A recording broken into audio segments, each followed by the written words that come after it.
Bonsoir Alexis Corbière. Bonsoir. Merci d'être l'invité de BFM TV. Vous êtes député La France Insoumise de Seine-Saint-Denis. Comment réagissez-vous lorsque vous apprenez que Nicolas Sarkozy donc, est en garde à vue depuis ce matin sur les soupçons qui pèsent sur le financement de sa campagne de 2007 ?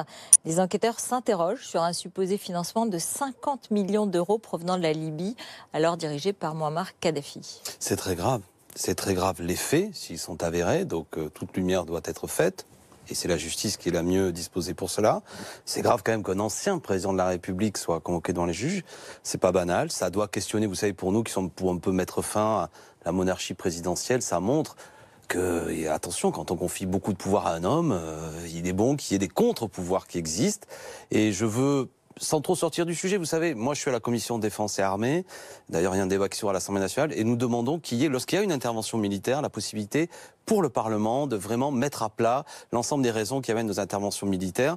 Et vous faites un lien, entre l'éventuel financement qui n'est pas encore prouvé, mais qui peut-être le sera. Moi, je n'accuse pas. Et la guerre de Libye. C'est-à-dire que ce que je veux, là où je fais un lien, c'est que si j'ai bien lu le dossier, on peut s'interroger si en plus des interventions militaires en Libye de la France, la volonté farouche d'élimination de M. Kadhafi n'était pas liée peut-être aussi pour effacer certains éléments du dossier. Vous voyez que je ne tords pas trop le bâton en disant cela. Il y a du moins, il faut garder le contrôle total parlementaire sur nos interventions diplomatiques. Vous croyez que Nicolas Sarkozy a pu convaincre les Américains, par exemple, d'intervenir sur la Libye pour essuyer ou effacer ses propres traces de financement? J'ai cru lire que parfois, malgré tout, les services spéciaux français étaient attentifs à ce que des documents soient récupérés dans l'entourage de M. Sarkozy, dans l'entourage de M. Kadhafi, pardon, lors de l'intervention. Mais au-delà de tout ça, que les choses soient claires. En plus, moi, vous savez, je suis un opposant à M. Sarkozy, je ne l'accable pas, ce serait vraiment... Il est face à la justice et il doit s'expliquer. Et une fois qu'on en est là, vous, moi et nous tous, nous regarderons la situation. Je serais terrible s'il était condamné, ou du moins on si n'en est pas là. On n'est pas du tout là. On saura s'il y a une mise en examen à l'issue éventuellement. Il faut féliciter la presse, vous voyez, j'ai parfois la dent dure avec elle aussi, qui a permis... On y reviendra. Pour parfois d'avoir sur ces dossiers-là un éclairage qui peut-être a permis aux juges de mieux travailler. Mais voilà. Et après, je répète que c'est pas un second sujet, le fait que le Parlement, et c'est le cas dans d'autres pays, puisse avoir totalement la lumière sur pourquoi nos armées françaises sont intervenues là, qu'on puisse faire le bilan, et que ce soit la guerre en Libye, la situation au Mali, les Français doivent savoir que le Parlement finalement a assez peu d'éléments, un peu de contrôle. Alexis Corbière, Édouard Philippe était l'invité de Jean-Jacques Bourdin ce matin.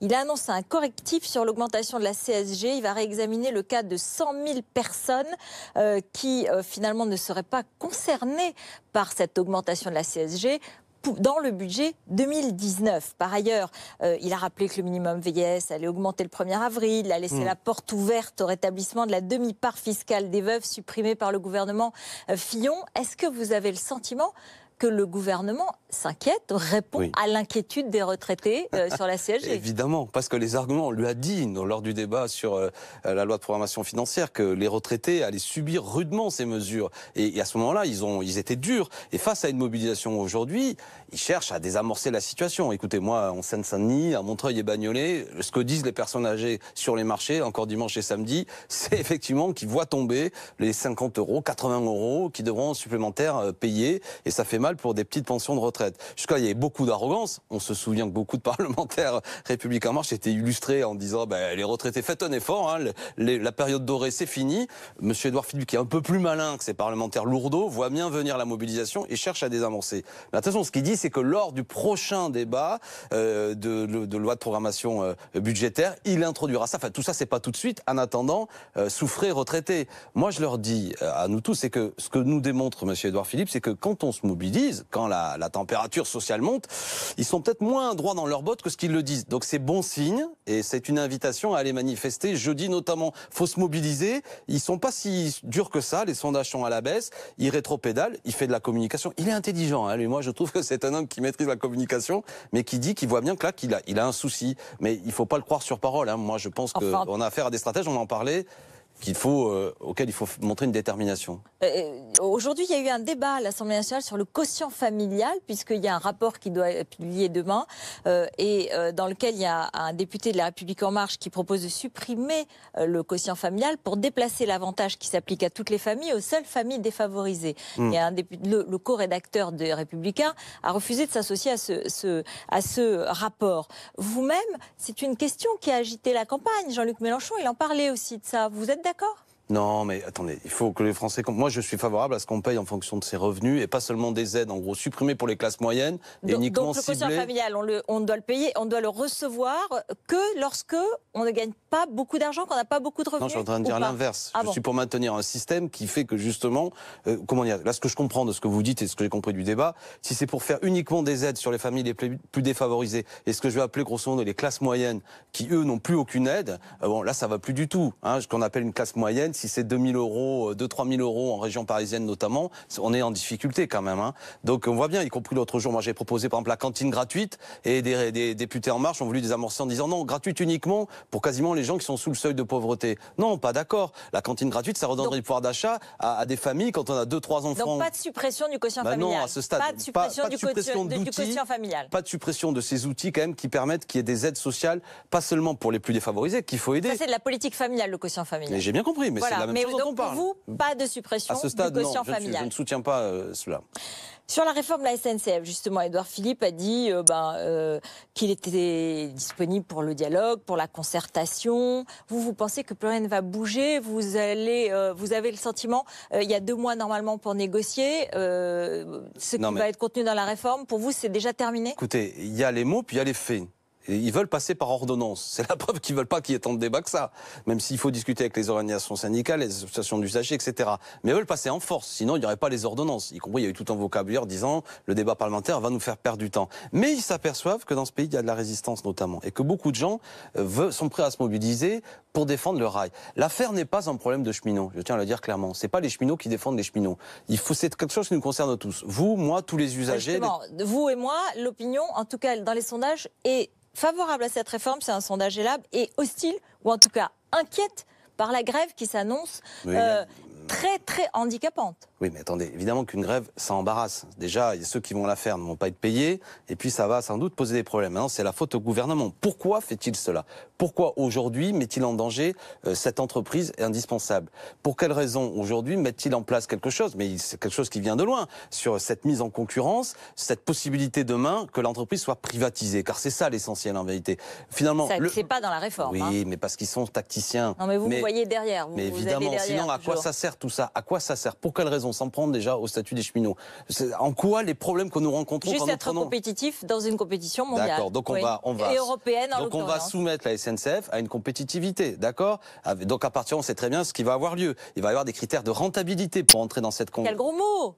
Non, c'est pas une question de gros mots. C'est que moi, je considère qu'il y a des choses dans lesquelles nous devons avoir le monopole parce qu'elles sont de l'ordre de l'intérêt général. À partir du moment où c'est des philosophies totalement différentes. L'école publique, par exemple, je suis pour qu'elle soit proposée à tous. Vous comprenez ce que je veux dire? Pas tout le temps soumise à des critères de rentabilité. La police non plus. Par exemple, le rail non plus. Parce que qu'est-ce qui va avoir lieu si on met des critères de rentabilité qui ont lieu de compétitivité? Eh bien, les lignes qui font des profits, elles vont être évidemment entretenues, mais peut-être que les lignes qui ne font pas de profit, les petites lignes de province, elles seront abandonnées. D'ailleurs, le gouvernement a dit on n'y touche pas, mais enfin, c'est aux régions de s'en occuper. Et je donne pas d'argent aux régions, etc., etc. Si on touche au statut des cheminots, c'est que demain, les gens qu'on va faire travailler seront moins bien protégés, moins bien payés, moins sécurisés. Et qu'est-ce qu'on va y gagner, vous et moi? Moi, je suis pas cheminot, ni vous non plus. Moi, qu'est-ce que je veux? C'est que mes trains soient de qualité, en sécurité, et que le prix du billet ne me coûte pas trop cher. Aujourd'hui, en moyenne, les Français, c'est 2% de leurs revenus qui sont consacrés au transport. En Grande-Bretagne, où ça a été privatisé, c'est 13%.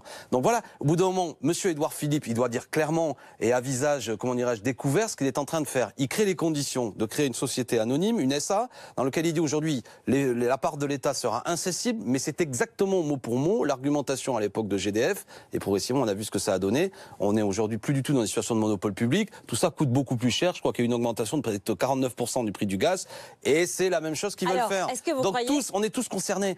C'est pas seulement, ne laissons pas aux cheminots sur leurs épaules, déjà mobilisés. En tout cas, c'est eux qui vont faire la grève, et c'est eux qui vont avoir peut-être, dans une première partie, en tout cas, sauf s'ils arrivent à convaincre l'opinion publique inquiète et gênée dans leur vie quotidienne. Mais la pédagogie le bac, les vacances, les rendez-vous à Pôle emploi, etc. Une grève qu'on ne voit pas, c'est pas une grève. Je suis d'accord. C'est là la preuve du pudding, c'est qu'on le mange. Et là, il y a une matérialité qui fait que quand ils sont en grève, mais les cheminots, ils préfèrent bosser. Hein, c'est pas le sujet. S'ils font ça, y compris que les gens comprennent. C'est pas pour eux, hein, parce que justement, l'habileté, c'est qu'ils font ça par rapport à la défense du métier, par rapport ils voient bien que le problème de Brétigny, c'est un problème de sécurité, qu'il y a eu sur 240 000 personnels ces 15 dernières années une suppression de 100 000 postes, et que ça amène à ce que des critères de sécurité soient en danger. Ils disent c'est pas bon. Mais moi j'ai envie de dire au-delà de la grève, pourquoi? Moi je propose, enfin on l'a déjà mis un peu dans le débat, une grande manifestation, tous ensemble, qui pourrait être même un week-end. Vous voyez ce que je veux dire? On se retrouve tous à Paris, parce que on a tous beaucoup de raisons. Ça c'est à l'occasion de un an de l'élection d'Emmanuel Macron, c'est ce que j'ai lu, c'est ce que vous pourriez l'organiser. C'est ça? Le proposer, vous savez, il y avait déjà cette idée de déferler sur les Champs-Élysées il y a quelque temps. Ça n'a rien donné. C'est pas notre faute. C'est pas notre faute. Vous n'étiez pas assez fort. En tout cas, ça n'a pas convaincu. Oui, peut-être si vous voulez, mais oui. Et là, nous ne sommes pas parfaits. Et il arrive parfois que ce que nous proposons ne se retrouve pas. Voilà, mais moi, vous savez, je cherche à argumenter. Je défends un certain type de société dans son ensemble, plus juste, plus fraternelle, plus écologique. Et je pense qu'il faut se mobiliser pour ça. Et je crois que la politique menée par M. Macron et M. Philippe ne vont pas dans ce sens. Est-ce que Jean-Luc Mélenchon va défiler jeudi aux côtés de Benoît Hamon et d'Olivier Besancenot?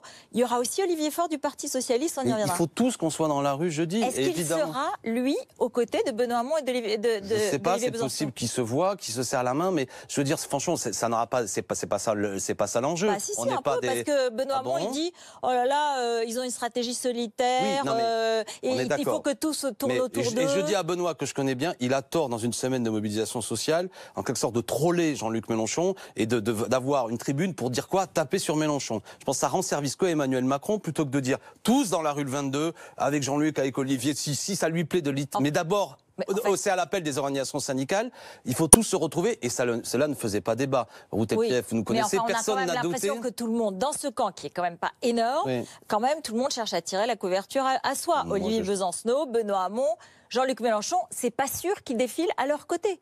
Mais pourquoi? Parce qu'il ne veut pas être pris en photo avec eux, je sais pas. Mais des photos, il y en a des tas, il y a des tas d'archives. Peut-être qu'il y en aura une. C'est pas ça le sujet. La question, c'est, je répète, ce qui est pas malin de la part de ceux qui font ça, notamment Benoît Hamon, c'est dire en gros, il y aurait, parce que qu'est-ce qu'ils entendent les gens? Besancenot aussi.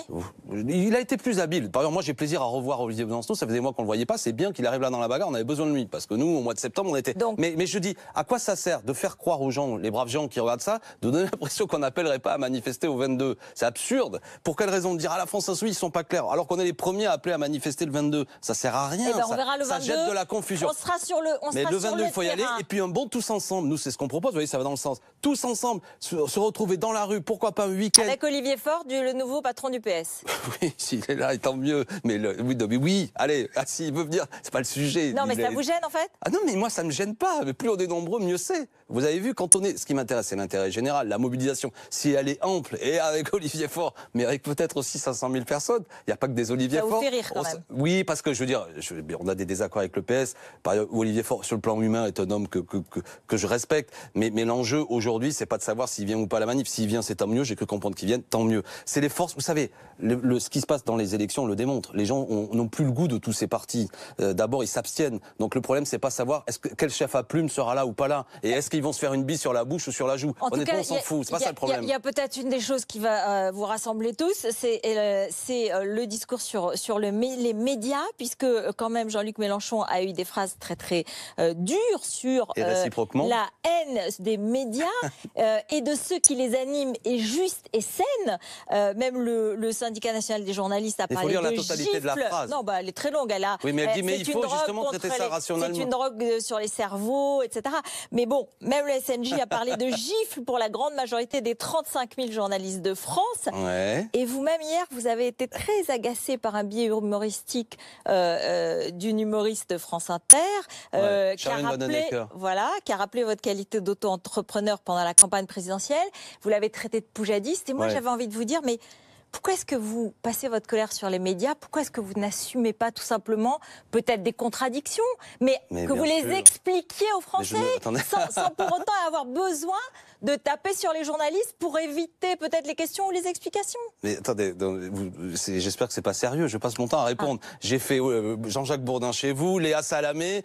Ça fait une dizaine de minutes. Je ne cesse de mon temps de m'expliquer. Bon alors petit 1, petit 2, petit 2. Non attends, on prend pas qu'une minute là-dessus, sinon c'est facile. Sur le ton. Mais moi je suis un Méditerranéen, peut-être que je parle fort, mais à l'inverse ils sont pas gentils non plus. Parce qu'attention. Ils sont pas gentils. Ils sont gentils avec personne. D'accord. On est gentils avec personne. Donc on a le droit. Oui, mais on a le droit. Il y a des mots insultants qui sont dits parfois. Donc faut pas s'étonner à ce que nous répondions aussi parfois vertement. Ce que je veux dire, c'est que premièrement, est-ce qu'on est d'accord? Parce que la presse la met en doute. J'ai été rémunéré pendant la campagne électorale. Je l'ai dit ici, du 1er octobre au 21 avril, du 1er octobre 2016 au 21 avril, je ne suis plus prof. Voilà, je me mets en disponibilité parce que je n'ai pas d'emploi fictif, moi qui m'aide à mener campagne. Donc je suis à partir de là pris en charge par la campagne.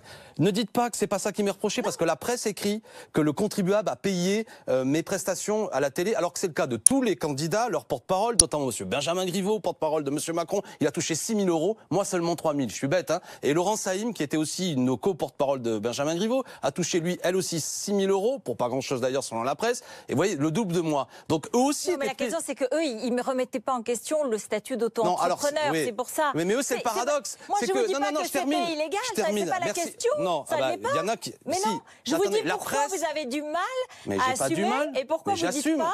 Pourquoi vous dites les journalistes sont méchants? Parce qu'ils nous disent des choses désagréables. Mais c'est pas désagréable. Voilà. C'est que vous voulez faire un sujet, je dis vous, comme quoi il y aurait quelque soit déjà une révélation, alors que ce que je dis là, je le dis depuis 6 mois, sitôt élu d'ailleurs, c'est la déclaration à la haute autorité à la transparence et à la vie publique.